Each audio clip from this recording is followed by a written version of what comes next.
Hello, my name is Senator Tom James. I represent District 13, which includes Rock Springs, Green River, and Jamestown.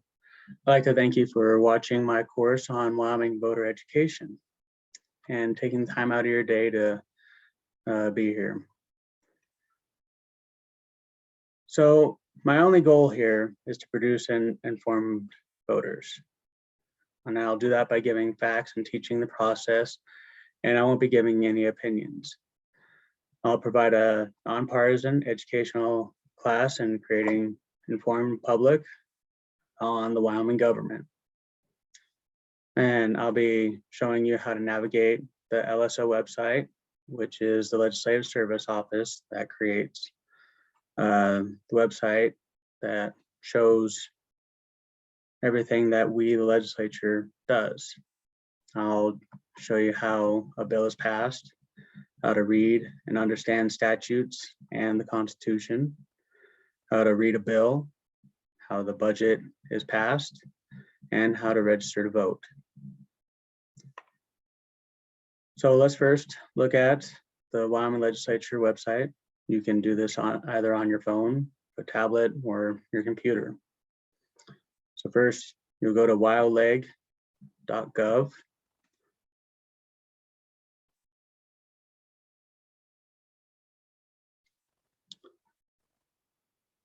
So on the home page, when you go there, it'll look like this.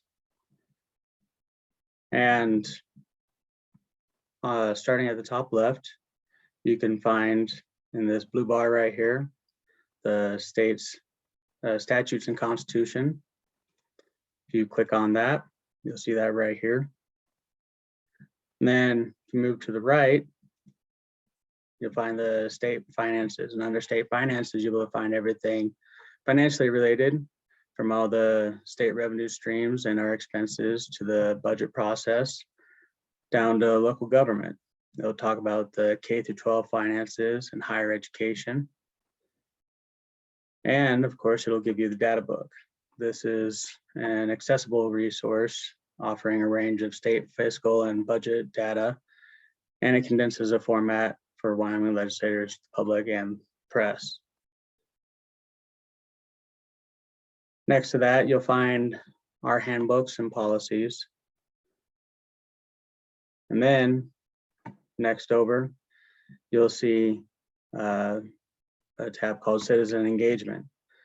In here, you'll find something very important. It's called Glossary of Words and Terms. You'll find definitions and acronyms.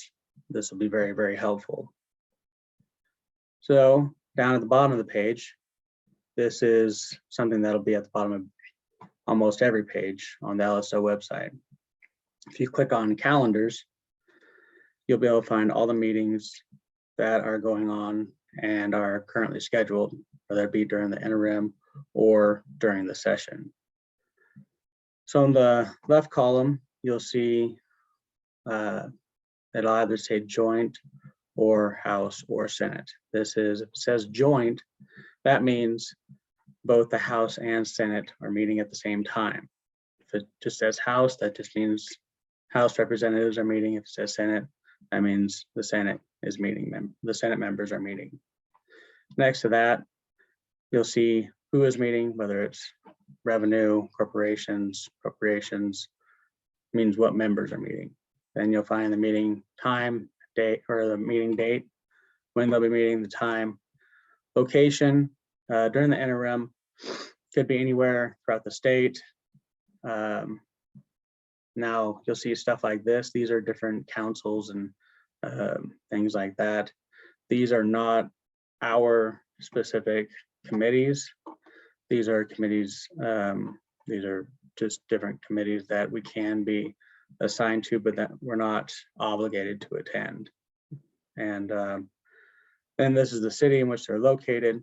And then this right here, for instance, I'm on Revenue Committee, so we'll go to this one. And this is on the 15th and 16th of this month in Cheyenne. So we'll click on details and we'll get a box that'll pop up. And this will at 8:30 a.m. at the Wyoming Capitol.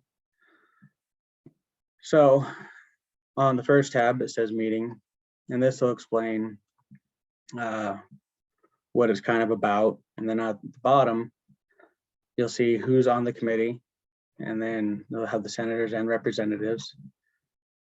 Then next tab, they'll have the agenda, what we're going to be talking about, what topics, the time that those topics are assigned, who will be talking about it, when the public comment is, and if there's any potential bills that are going to be assigned to it or anything like that. Most important part is the ability to testify. So that's where you, the public, are able to come in and either come in person or do it via Zoom. So you just click the button right there and you fill out the information. Once you get done filling out the information, then you'll be sent a link via email. And then when the meeting starts, you can click on the link and you can watch until the topic that you wanted to speak on comes up, and then you can go ahead and speak. So the important part is whether or not someone talks about your topic, whether they say what you were going to say, make sure your voice is heard. But that's how that works. So next thing is meeting materials. This is the bill examples, what the bills are in their current draft. These are the exact same materials that we receive. So you'll be seeing the exact same things that we see. You'll be able to download them and look at them, and that's how that works. Next tab over, these are the YouTube links to the meetings. For meetings that have already happened, these links are still there, so you can watch past meetings from there as well. Next tab is the decorum for both the legislators and the public. You also have the ability to add these to your calendar, whether it be Outlook, Yahoo, Google, or Apple, or Office. Next, if you want to find your legislator who represents you, this will also be down at the bottom of the page. On the far right, you just click on the tab that says Find My Legislator. That will take you to an interactive map. Map will always start off in the House side. It is fairly simple. You just put in your address. It'll let you know who represents you in the House, and it'll give you their contact information, phone number, address, email, and then if you want to find out who your senator is, you do the same thing for the Senate.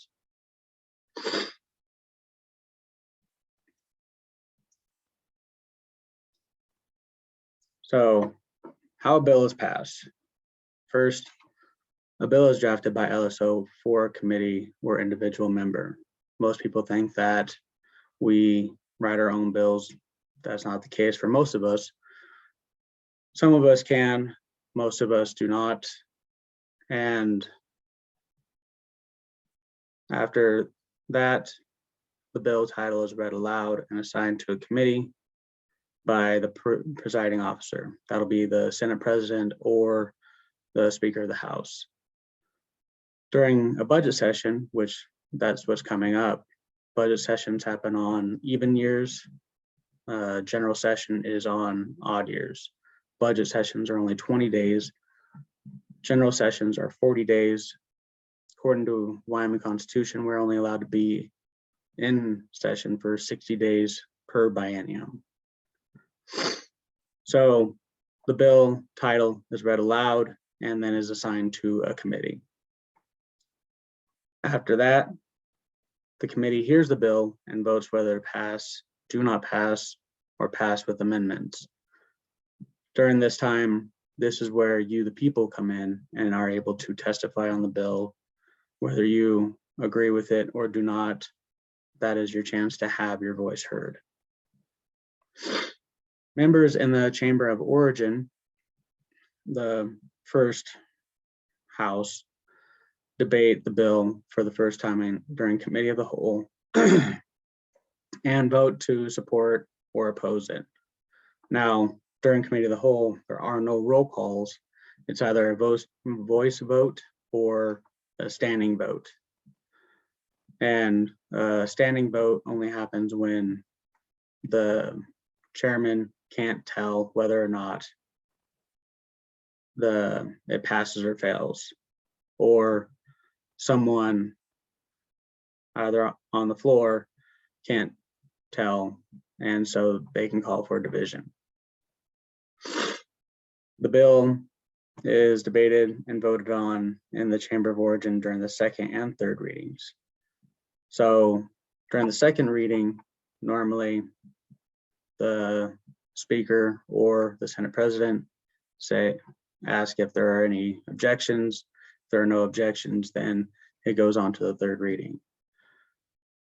If there is an objection or there's an amendment, then there's debate, and then the bill, then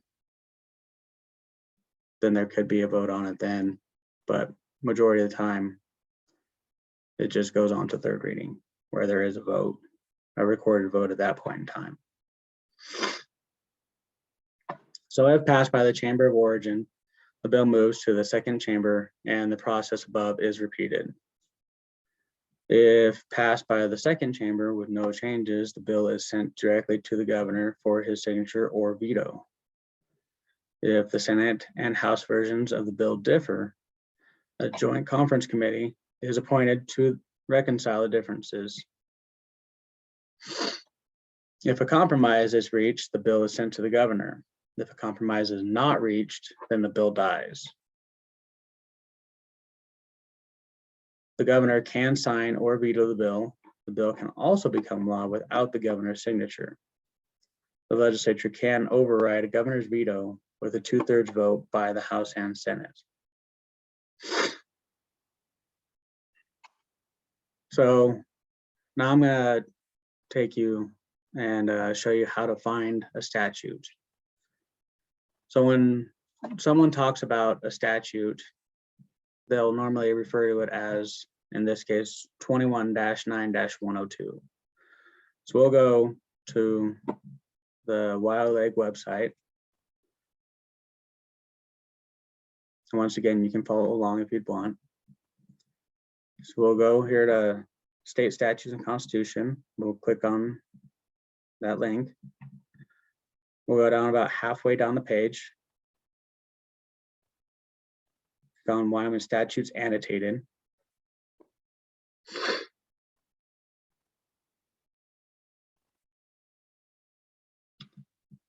Click I agree. So first we'll find 21, which is the title. So Title 21 is the education. Then we'll go down to Chapter 9, which is courses of study, textbooks, and supplies. And then we'll go down to Section 102. So 102 is instruction in state and federal constitution required satisfactory examination, a prerequisite to graduation. This was the reason why I started this nonprofit. So that's how you find a statute. And the reason why I also showed you this annotated version of the statutes was because the annotated version shows you any case history where it's brought up in courts. And so it kind of reinforces the statutes. So I also want to show you how to find the Constitution as well. So I'm going to look up Article 6, Section 1. So we'll go back. Now, if you're on your phone, the Constitution will be all the way down at the bottom. But if you're on your tablet, it'll be at the top right. Same with on your computer. So you click on Wyoming Constitution.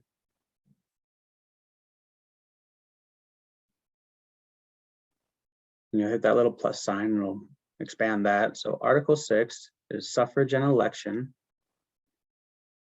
And we'll go to suffrage. And Section 1 is male and female citizens to enjoy equal rights.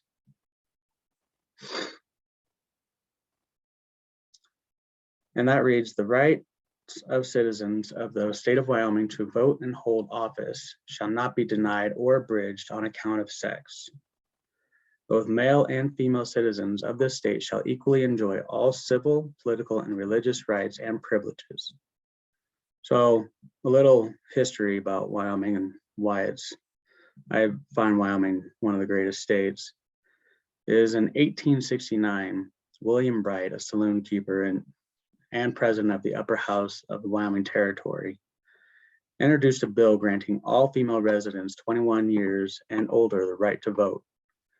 According to the Wyoming State Historical Society, the territorial legislature had already passed progressive measures guaranteeing women teachers the same pay as men and granting married women property rights apart from their husbands.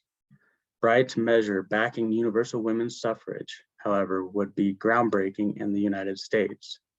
The bill passed both houses of the all-male legislature and was signed into law on December 10, 1869, by Republican Governor John Campbell.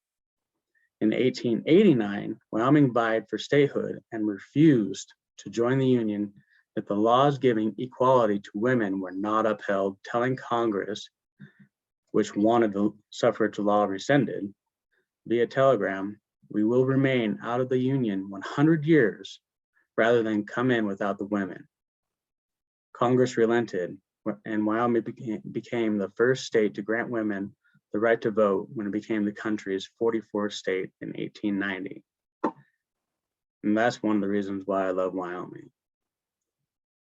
So that's just a little history lesson about Wyoming for those who didn't know.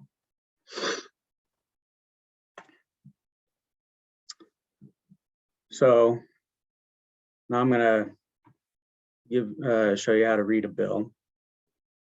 So I'll get out of these and we'll go back to the main page. So if you want to go back to the home page on the WyoLeg website, we just click the seal of Wyoming right here, and that'll take you back to the main page. So to look for legislation, I just click on this right here, the word legislation down here at the bottom of the page. And that'll take you to this. And from here, you can find pretty much everything having to do with legislation. This is also where you can find glossary of words and terms as well. Also, here's another cool thing, is the online hotline. This right here is when we're in session, you can contact your legislator directly. And that's a very useful tool. So we'll go to, I have a specific bill in mind, but if you want to browse specific legislation, we'll go to browse 2001 to 2021 bills. And we'll select a year. We're going to go to 2021 general session. And put in SF for Senate file. SF stands for Senate file, HB stands for House bill, and 0157. And that brings up property rights limitation on local authority by Senator Beitman. And that was enrolled So it did pass both houses. So we'll click on that. And this is what it'll show. Now during session, this changes throughout the entire time. But once the session's done, this will be finalized and what it'll look like if it passes. So off to the right, you'll see the different versions. The introduced is the version initially introduced on the floor. Then engrossed is the version that includes the adopted amendments after it passes the first house.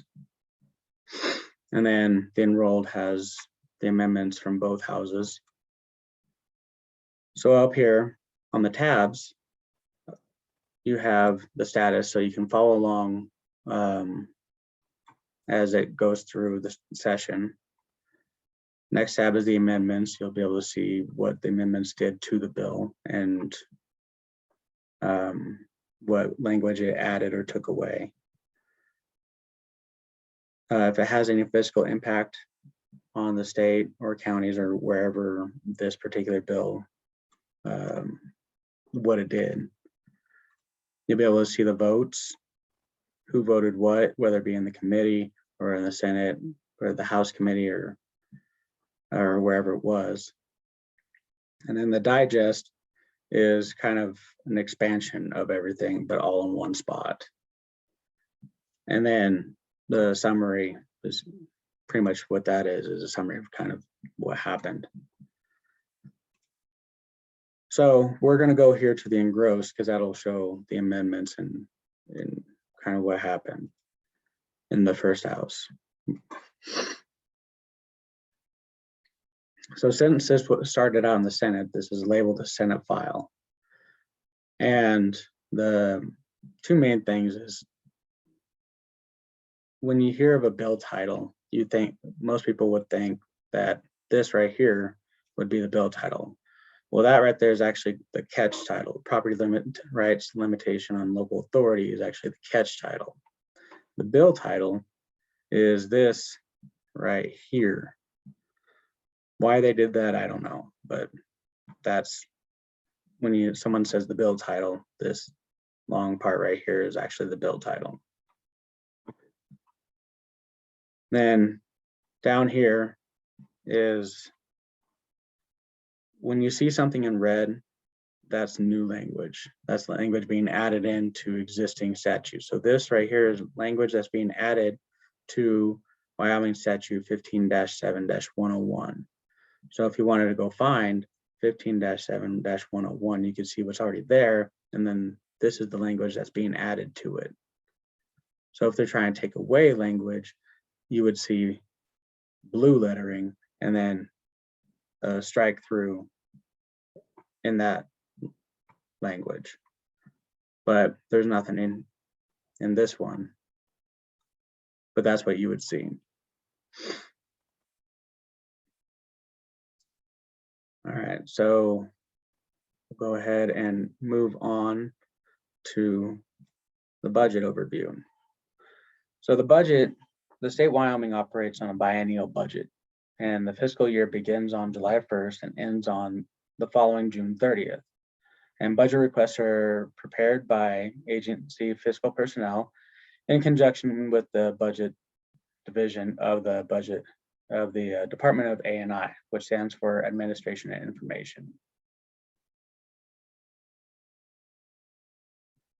So excluding the legislative and judicial branches of the state government, budget requests from each agency is presented to the budget division in September or October. And the budget division then assembles all of the agency requests into a total package for the governor to review.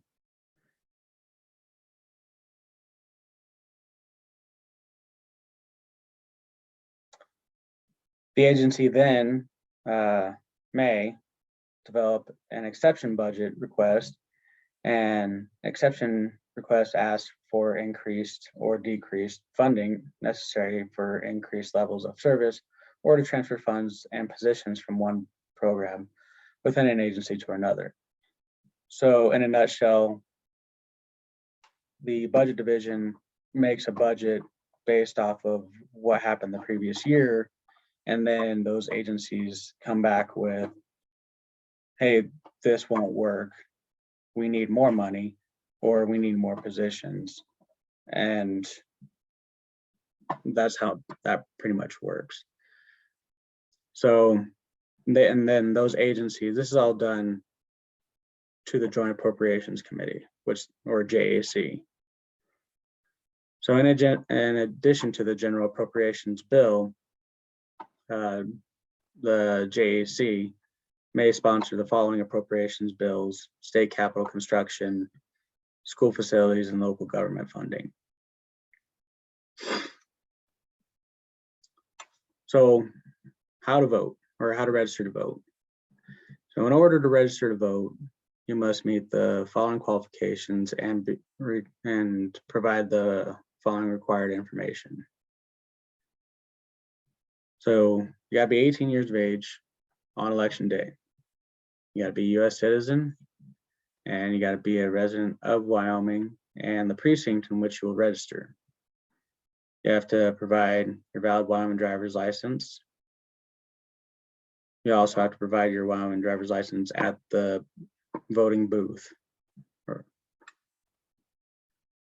If you do not have your license with you, you may provide the number and additional acceptable identification as noted below. If you have not been issued a Wyoming driver's license, or yours is expired, you must provide a statement to that effect on the registration application, the last 4 digits of your social security number, and additional acceptable identification. You must not be convicted of a felony, or if convicted, you have had your civil or voting rights restored. And I believe in Wyoming that it is after 10 years, you can petition the governor to have your voting rights restored. And that's only with certain crimes. And you must not be adjudicated mentally incompetent. And you also must withdraw your voter registration from any other jurisdiction if applicable. If you have neither a valid Wyoming driver's license nor a social security number, you got to indicate that by checking the appropriate box on the voter registration application form and contact your county clerk. Acceptable identification may be any one or more of the following. Gotta have a Wyoming driver's license, a US passport, driver's license or ID card issued by any state or outlying possession of the United States, identification card issued by the federal government, any state or local government, or an agency thereof, tribal ID of any federally recognized tribe, a photo identification card issued by the University of Wyoming, a Wyoming Community College, or a Wyoming public school, a United States military card, or ID card issued to a dependent of a member of the United States Armed Forces. You can register at your local county clerk's office. If you are unable to register in person, you may print the voter registration form and return it to the county clerk. Please make sure to follow all instructions very carefully to ensure that your registration can be processed. You may register to vote on election day at your polling location. However, to ensure that your name appears on the polling list, it is beneficial to register in person or by mail 15 days prior to the election. If your residence address or mailing address has changed since the last time you voted, please call or come into the elections office and change your address. So I have all the county's clerks here, so that way you can make sure you register to vote.